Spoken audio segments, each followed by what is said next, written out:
Today we're going to look to see how we can find issues in an epic that don't have a field with the same value. So the example was if fixed version for the epic is different than the fixed version for an issue in the epic.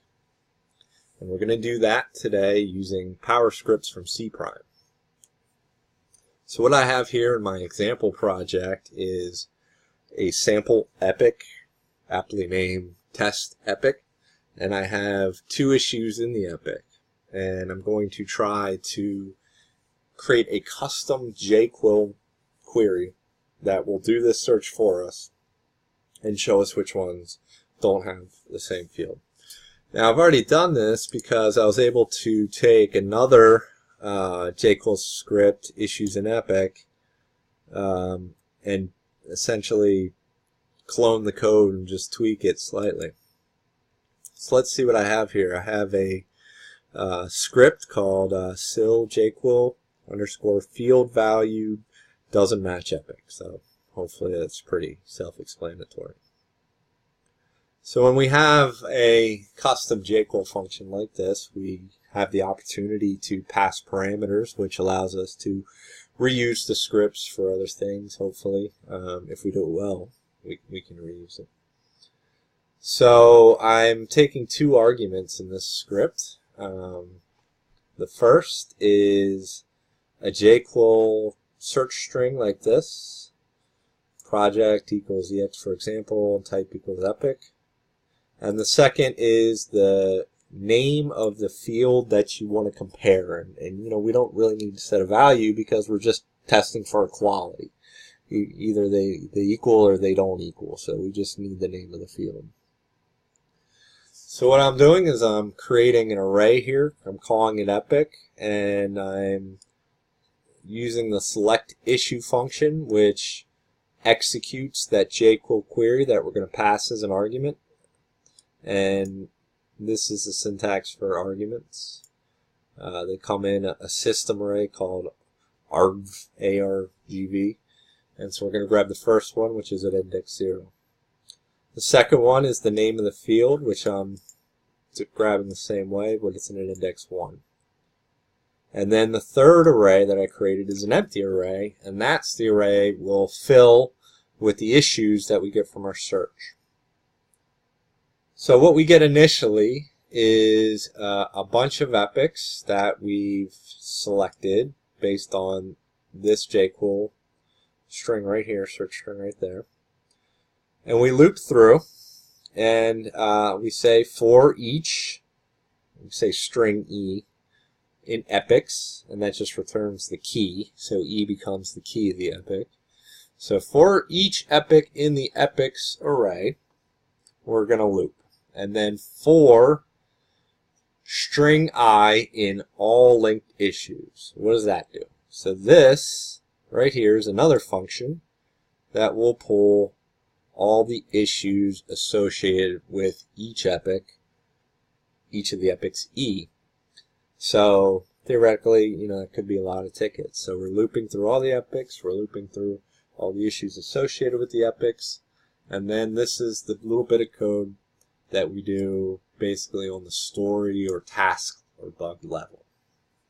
And we say if I.match field does not equal E.match field. Match field being this string right here, which is the name of the field we're comparing. However, it's not that straightforward. We have these percent signs here. Well, what in the world do these do? Well, these are actually very, very useful, very powerful percent signs, and they're very important not to forget. So what they are, they're called it's substitution syntax. So what that does is allows us to take a variable whose value, string value, might be ex14, like this issue right here, ex14. And by putting it in between these percent signs, we're not just dealing with a string that says ex-14 anymore. It is grabbing the value, the Jira issue object of the value of that string. So it's grabbing all the field values for the value of I. So it really becomes, it transforms just a little bit of text into a Jira object. It's very useful.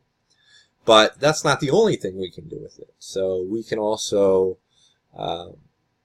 use the substitution syntax to take the word fruit that I'm passing here in this example and actually say, grab the name, grab the value of this field using the substitution syntax, other than just, having another string that says fruit.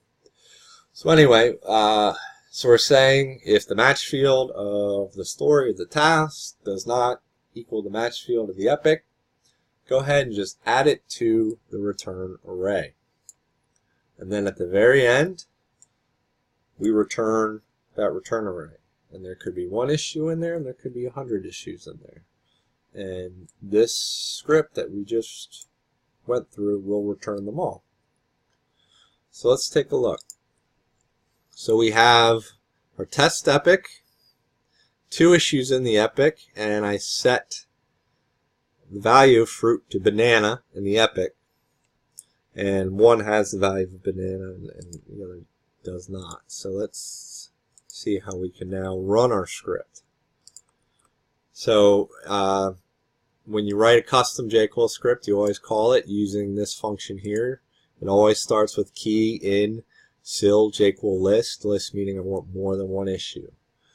Return.